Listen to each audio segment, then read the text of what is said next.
Well, it seems like the New York Mets aren't done with their offseason. All kinds of rumors surrounding the Mets bullpen today, in particular Liam Hendricks.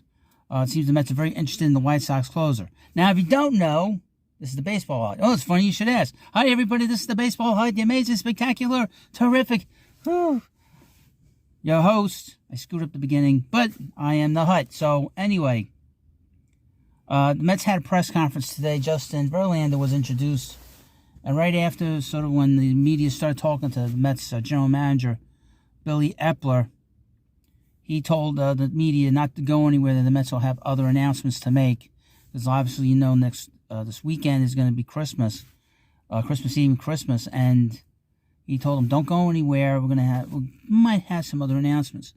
But the hot rumor today is that the Mets are very interested in the closer for the White Sox. Now, he's been a very good closer for the last 3 years. He was really good in Oakland. He got a big deal 2 years ago.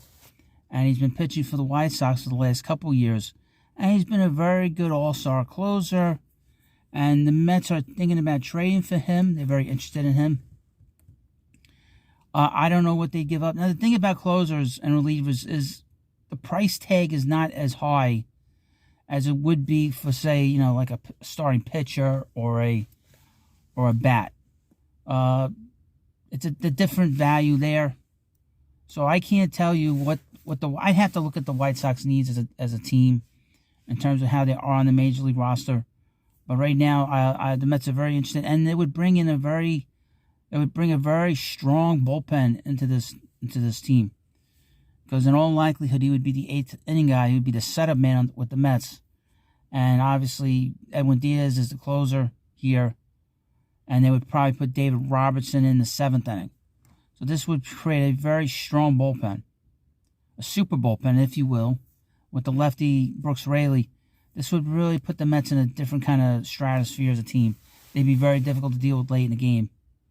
Now, how would Hendricks deal with being, you know, the setup man on a team like this? I don't know.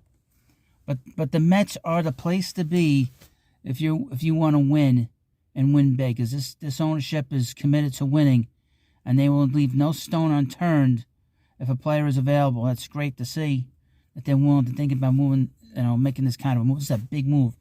I wouldn't say this would be the final piece, because the Mets still need another bat in this lineup. And also keep an eye on Michael Conforto. The rumors all last night about the Mets, the Rangers, and the Blue Jays being very interested in him. I got a funny feeling he's probably going to go to the Rangers. I just got that feeling. That seems like a Rangers kind of move. But if the Mets were to bring in Conforto just for this instance, real quick, he would be playing every day, and they would probably put Mark Canha as the fourth outfielder. It makes a lot of sense. And they would have a very interesting middle lineup. And I'd like to see how he would play, you know, for Buck Showalter. But again, to reiterate about the Mets' interest in Liam Hendricks. Liam Hendricks is a big closer. And he would really make the Mets, would fortify this bullpen in a big way. And they'd be very difficult to beat late in the game. So if there's anything that comes up during the next day or two, I'll do my best. Like I said, sometimes I can't always do a live stream. Busy with work. And got to do Christmas shopping. I'm going to do Christmas shopping tomorrow night. So I might not be home. That's probably when there'll be some move tomorrow night. Oh, also before I forget, the Mets have sold Yohan Lopez to the Yomiuri Giants in Japan. The reason I bring that up is because the Mets had a roster of 40 men. They were full after the announcement of Verlander and Senga. So I would expect the Mets to put Omar Narvaez on the 40-man roster probably today or tomorrow. They'll announce that. But keep an eye on that. That's a separate thing. So at this point, the Mets now have 39 men. Put Narvaez on, it'll be 40 men.